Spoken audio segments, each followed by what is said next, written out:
Bismillahirrahmanirrahim. Assalamualaikum warahmatullahi wabarakatuh. Bersua dalam berita perdana malam ini, saya Razikin Abdullah. Saya Dengku Kamaliah Pengiran Haji Kamarudin. Berita utama malam ini.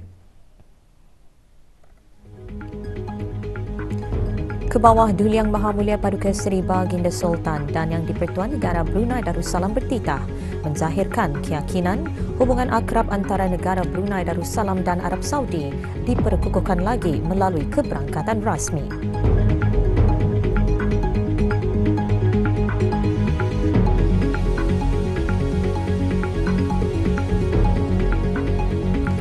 Penentuan anak bulan Syawal akan dilakukan pada petang Khamis depan.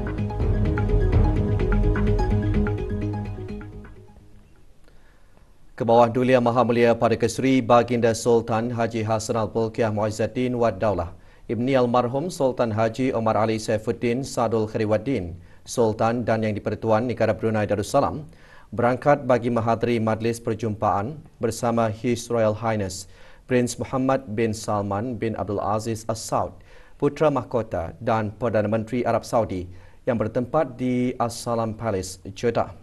Berangkat mengiringi ke bawah Duli Yang Maha Mulia Paduka Seri Baginda Sultan dan Yang di-Pertuan Negara Brunei Darussalam ialah ahli-ahli kerabat diraja.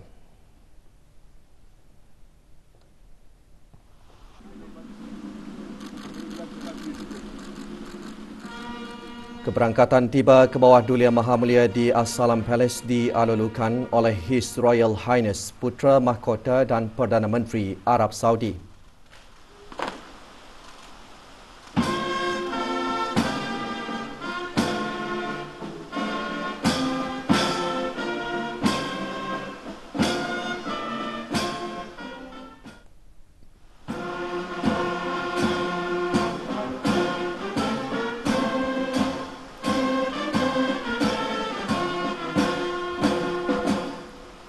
Baginda kemudiannya disembah kenalkan kepada pembesar-pembesar Arab Saudi, diikuti dengan ahli-ahli rombongan negara Brunei Darussalam, juga disembah kenalkan kepada His Royal Highness.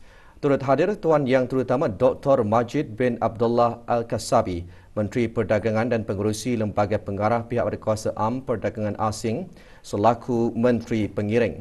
Semasa perjumpaan ini, ke bawah Duli Yang Maha Mulia menzahirkan perasaan gembira dan penghargaan yang amat mendalam kepada pihak Kerajaan Arab Saudi atas sambutan mesra dan layanan baik kepada baginda dan ke bawah Duli Yang Maha Mulia Paduka Seri Baginda Raja Isri serta ahli-ahli kerabat diraja yang lain semasa berangkat ke Arab Saudi. Oleh itu, baginda yakin bahawa hubungan akrab antara negara Brunei Darussalam dan Arab Saudi diperkukuhkan lagi melalui keberangkatan rasmi. Di samping itu, ke bawah Duli Yang Maha Mulia dan His Royal Highness juga menyentuh mengenai hal ehwal kerjasama dua hala serta usaha-usaha ke arah meningkatkan hubungan tersebut bagi manfaat yang lebih besar kepada rakyat dan penduduk kedua-dua buah negara. Selepas majlis perjumpaan tersebut, ke bawah Duli Yang Maha Mulia Paduka Seri Baginda Sultan dan Yang di-Pertuan Negara Brunei Darussalam berangkat menghadiri majlis santap malam yang dihoskan oleh His Royal Highness Putra Mahkota dan Perdana Menteri Arab Saudi. Berziarah ke makam Rasulullah sallallahu alaihi wasallam, beribadat di Raudah, Masjid An-Nabawi dan mengerjakan ibadat umrah di Mekah Al-Mukarramah menjadi peristiwa bersejarah semasa keberangkatan ke bawah Duli Yang Maha Mulia dan ke bawah Duli Yang Maha Mulia Paduka Seri Baginda Raja Isri ke Arab Saudi. Peristiwa bersejarah tersebut antara yang dimuatkan dalam sorotan keberangkatan baginda berdua mengerjakan ibadah di Tanah Suci.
وفي الآخرة حسنة وقنا عذاب النار.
Penglihatan anak bulan Syawal tahun 1444 Hijrah akan dilakukan di seluruh negara pada petang hari Khamis 29 Ramadan 1444 Hijrah bersamaan 20 April 2023 Masihi.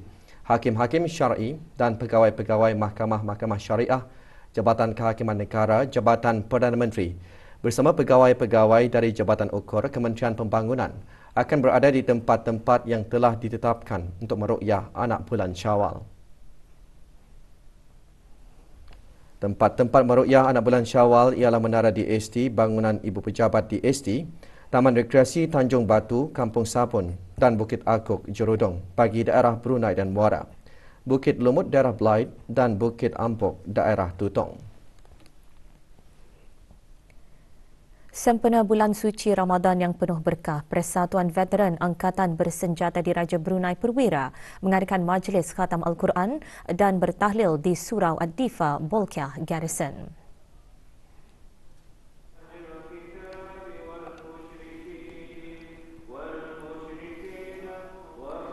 Hadir yang berhormat Pihin Datuk Laila Raja, Major Jeneral Besara, Datuk Pertukas Seri Haji Awang Haldi bin Haji Muhammad Yusof, Menteri di Jabatan Perdana Menteri dan Menteri Pertahanan kedua.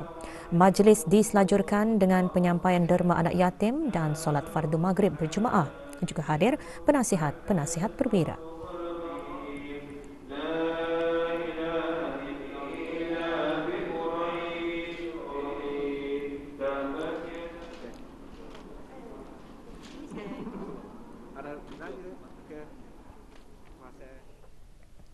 Juga mengadakan majlis seumpamanya Jerudong Park Medical Center JPMC.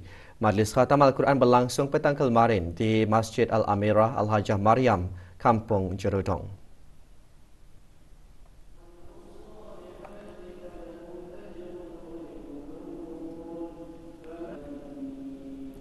Bacaan surah Al-Fatihah dipimpin oleh Yang Berhormat Datuk Seri Setia Dr. Awang Haji Muhammad Isham bin Haji Jaafar, Menteri Kesihatan selaku pengarah eksekutif JPMC.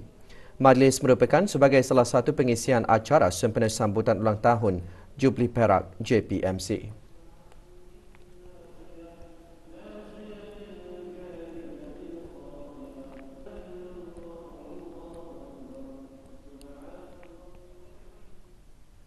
Ahli Jawatankuasa Takmir Masjid Kampung Penanjung daerah Tutong lewat petang kemarin juga mengadakan majlis khatam Al-Quran.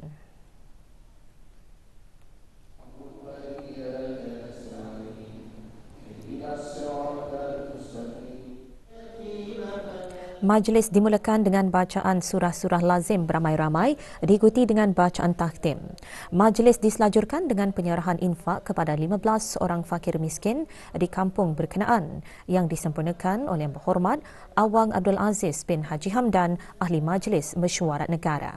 Sumbangan adalah hasil kutipan penduduk kampung dan jemaah masjid sebagai persiapan golongan memerlukan menyambut Hari Raya Aidilfitri.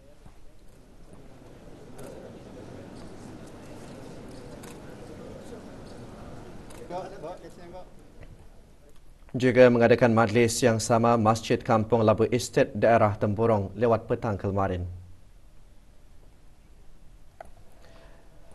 Bacaan surah Al-Fatihah dipimpin oleh Yang Berhormat Haji Awang Sulaiman bin Haji Nasir, Ahli Majlis Mesyuarat Negara.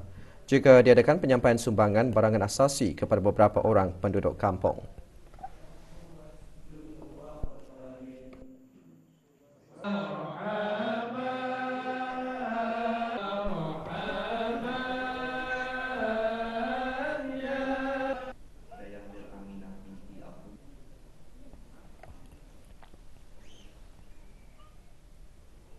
Sementara itu, Jawatankuasa Takmir Masjid Kampung Sinaut Tutong juga mengadakan majlis yang sama lewat petang kemarin.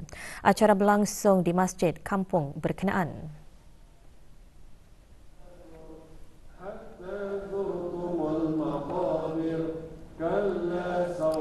Majlis dimulakan dengan bacaan surah-surah lazim beramai-ramai diikuti dengan bacaan tahlil dan doa arwah bagi keluarga dan penduduk kampung yang telah kembali ke rahmatullah. Di majlis ini, 7 orang anak yatim dan 13 orang fakir miskin dari kampung berkenaan menerima sumbangan yang disempurnakan oleh Awang Muhammad Sofian bin Haji Basri, pemangku pegawai daerah Tutong.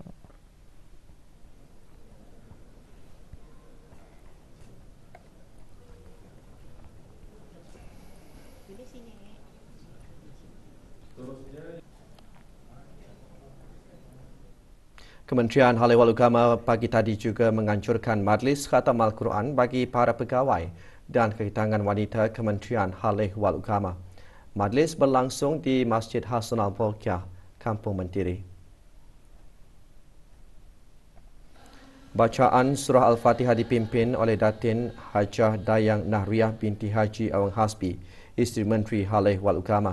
Diikuti dengan bacaan ayat-ayat suci Al-Quran. Majlis merupakan aktiviti tahunan kementerian berkenaan di samping sebagai salah satu syiar untuk memakmurkan masjid serta meningkatkan amal ibadah dan merebut ganjaran yang besar di bulan Ramadan.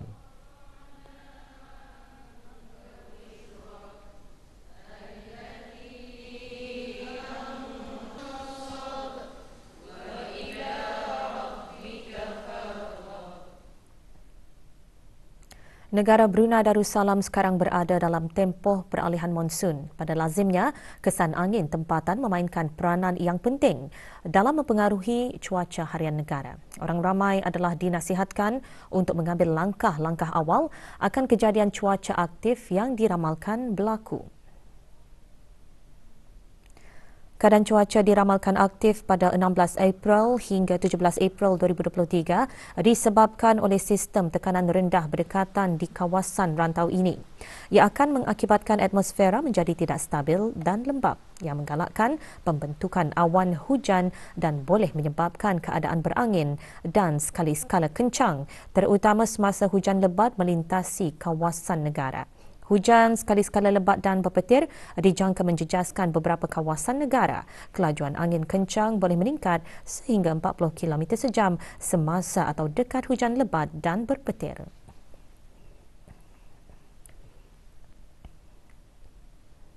Tadarus rumah ke rumah diadakan untuk mengeratkan lagi tali silaturahim kekeluargaan dengan mengikutinya pada tiap malam bertadarus.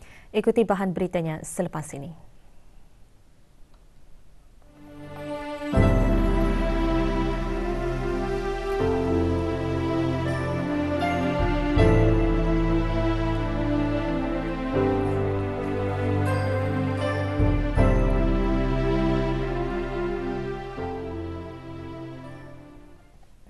41 orang anak yatim menerima derma dari Kementerian Kesihatan pagi tadi.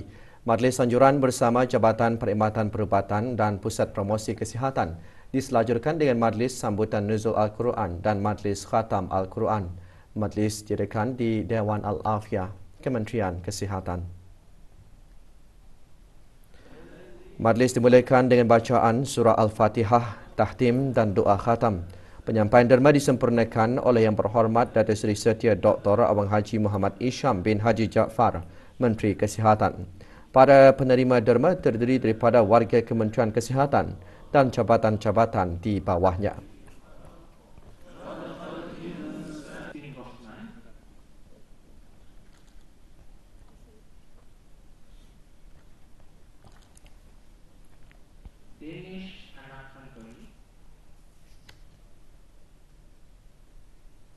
Kementerian Kesihatan petang tadi mengadakan majlis bertadarus dan penyerahan sumbangan wakaf kepada Masjid Kampung Salam Bigar di masjid berkenaan.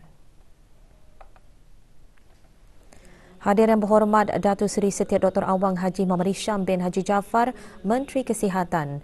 Majlis ini merupakan salah satu aktiviti keagamaan dalam sama-sama menyemarakkan lagi bulan Ramadan di samping mendapatkan ganjaran pahala yang berlipat ganda dan keberkatan dari Allah Subhanahu Wa Taala.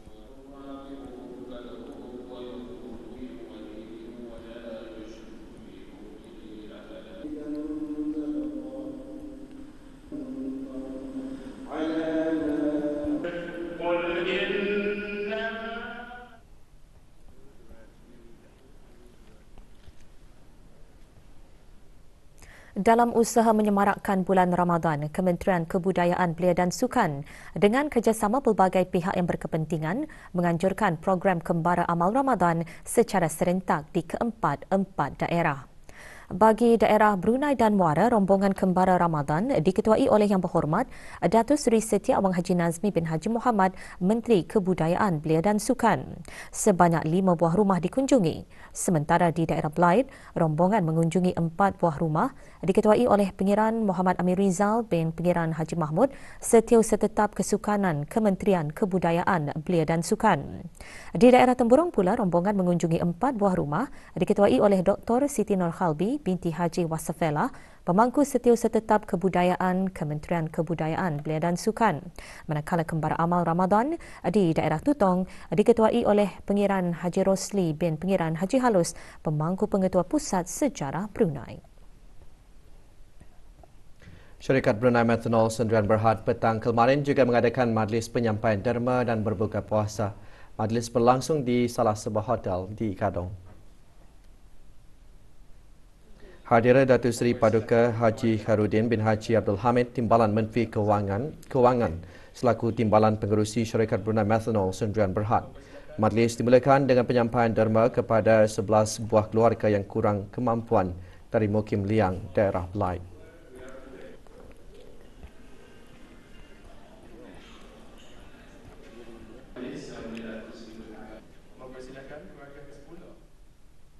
Sementara itu, 18 orang anak yatim yang terpilih di daerah Temburong menerima sumbangan dalam majlis penyampaian derma anak yatim pagi tadi. Majlis berlangsung di Masjid Kampung Labu Estate. Penyampaian sumbangan derma disempurnakan oleh ahli-ahli Majlis Mesyuarat Negara. Majlis diisikan dengan bacaan surah Yasin, tahlil dan doa arwah. Majlis merupakan salah satu program amal ahli-ahli Majlis Mesyuarat Negara sempena bulan Ramadan untuk sama-sama berbagi rezeki di bulan yang mulia ini.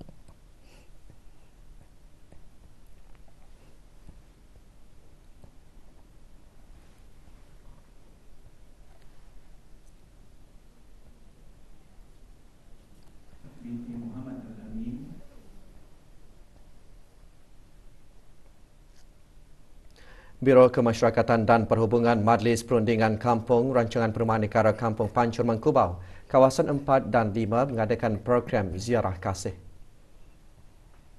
Di majlis ini, 10 buah keluarga yang memerlukan menerima sumbangan yang disampaikan oleh Awang Yasin bin Haji Ahmad, Pemangku Pegawai Daerah Brunei dan Muara. Projek adalah kerjasama sukarelawan Mangkubau dan sumbangan adalah hasil kutipan daripada orang-orang kampung dan beberapa buah syarikat tempatan.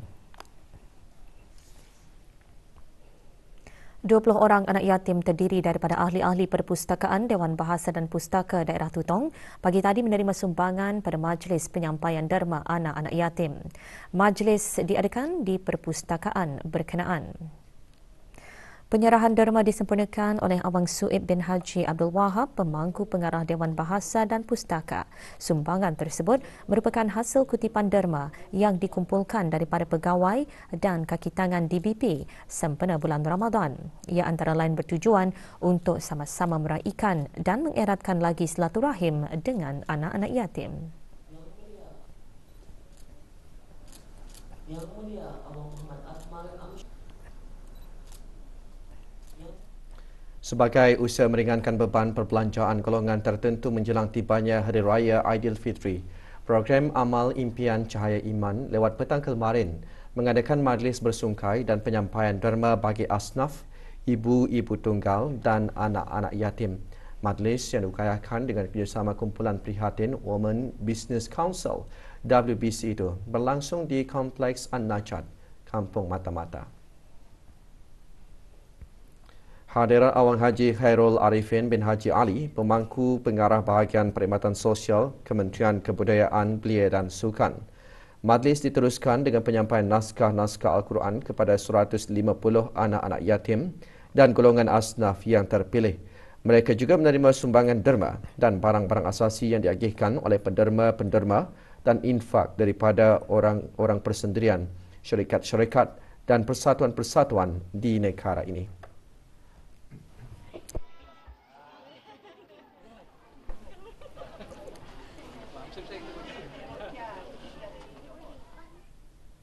Unified National Networks UNN mengagihkan sumbangan berupa makanan dan keperluan asasi kepada 150 buah keluarga yang memerlukan. Tahun ini, UNN bekerjasama dengan Foodlife, sebuah pertubuhan bukan kerajaan, bagi melaksanakan penyediaan catuan makanan dan keperluan asas bulanan secara berterusan kepada golongan yang memerlukan yang dikenal pasti. Proses pengedaran ahli telah bermula 11 April 2023 dan berakhir esok. Pahala dan ganjaran bagi mereka yang berbuat baik kepada ibu bapa merupakan ganjaran yang paling besar yang telah dijanjikan oleh Allah Subhanahu Wa Taala di akhirat nanti. Begitu juga manusia diingatkan untuk memohon petunjuk daripada Allah Subhanahu Wa Taala supaya mereka sentiasa mensyukuri setiap nikmat yang dikurniakan dan melaksanakan amal saleh yang diredai. Perkara itu antara yang disentuh semasa menajat Ramadan anjuran Kementerian Hal Ehwal Agama. Antara yang hadir yang berhormat Dayang Hajah Safiah binti Syekh Haji Abdul Salam, Ahli Majlis Mesyuarat Negara. Juga menyertainya para muslimah Masjid Kampung Bunut, mahasiswi, pegawai serta kegitangan Universiti Islam Sultan Sharif Ali, Kementerian Pendidikan, muslimah Masjid Muhammad Bolkiah Kampung Serusup dan kegitangan wanita Kementerian Hal Ehwal Agama serta para jemaah dari beberapa buah masjid, surau dan balai ibadat di seluruh negara. Bagi memanfaatkan bulan suci Ramadan yang tinggal beberapa hari sahaja lagi, pelbagai kegiatan keagamaan terus giat dilaksanakan. Tadarus dari rumah ke rumah yang wujud sejak berpuluh tahun yang lalu antara aktiviti yang masih dijalankan. Majlis Perundingan Kampung Tanjung Nangka antara yang masih mengamalkannya.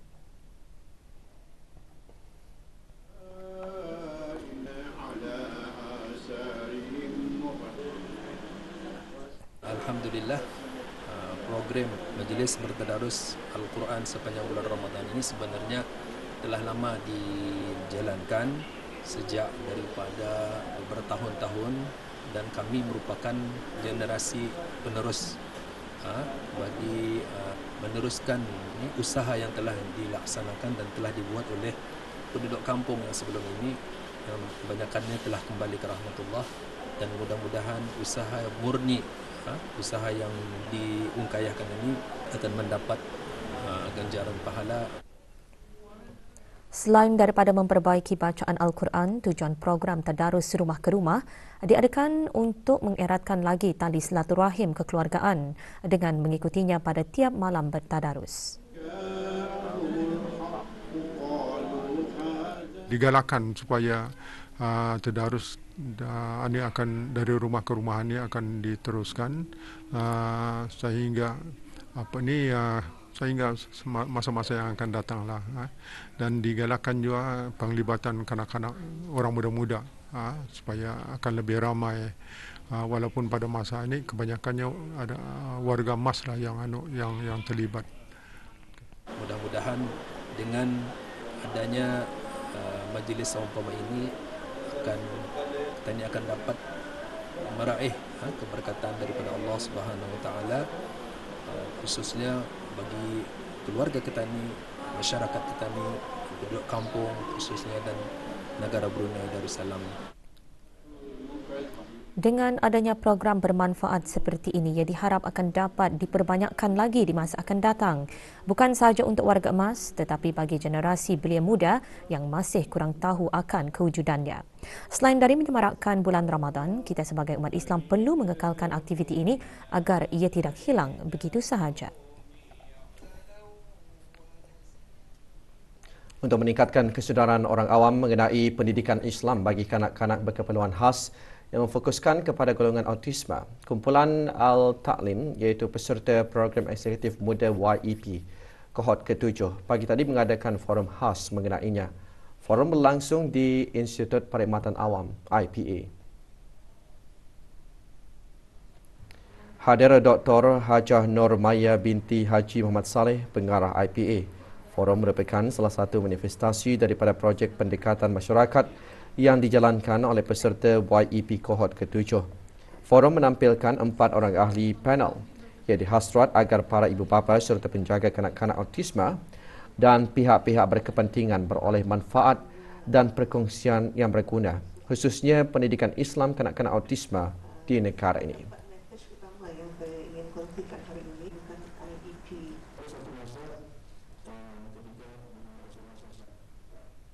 Kumpulan Take the Lead, salah satu kumpulan bagi program eksekutif muda kohort ke-7 di bawah kendalian Institut Perkhidmatan Awam, pagi tadi mengadakan projek meningkatkan kesedaran terhadap kebolehpasaran orang kelainan upaya OKU. Acara diadakan di Pit Club, Jalan Lebuh Raya Lapangan Terbang Antarabangsa. Hadir Hajah Roslizawati binti Haji Ibrahim, penolong pengarah Institut Perkhidmatan Awam. Ia antara lain diadakan untuk meningkatkan lagi kesedaran orang ramai secara umum akan kebolehpasaran golongan OKU. Juga diadakan forum bertajuk Peranan Ibu Bapa dan Keluarga dalam menyokong inklusiviti di tenaga kerja disampaikan oleh para ibu bapa OKU dan pameran Pusat Bahagia Semata Brunei dan An-Nur Harapan.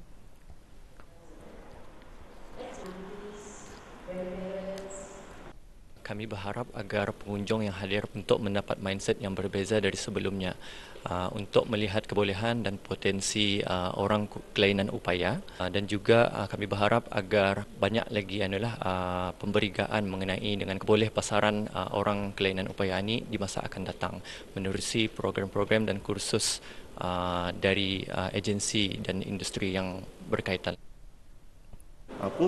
Masa aku bekerja, aku malar serving to the customer, cakap yang sumpan, cakap yang baik, cakap yang hormat, mesti dengan following the orders. Harapanku, aku mau belajar di UBD. My hope for the future is I'd like to get a job in the future. So I want to be a cashier in the supermarket. Perkembangan Liga Perdana Singapura, 2 perlawanan berlangsung malam ini. Pasukan Brunei DP MMFC akan menentang Albirex Niigata. Perlawanan akan berlangsung pukul 8.30 malam ini di Stadium Jurong East. Sementara itu, satu lagi perlawanan berlangsung antara Young Lions bertemu Lions City Sailors. Saingan diadakan di Stadium Jalan Besar pukul 8.30 malam ini. Manakala esok saingan Liga Perdana Singapura diteruskan dengan satu perlawanan. Saingan antara Hugang dan Tampines Rovers itu akan berlangsung di Stadium Jalan Besar pada pukul 8.30 malam.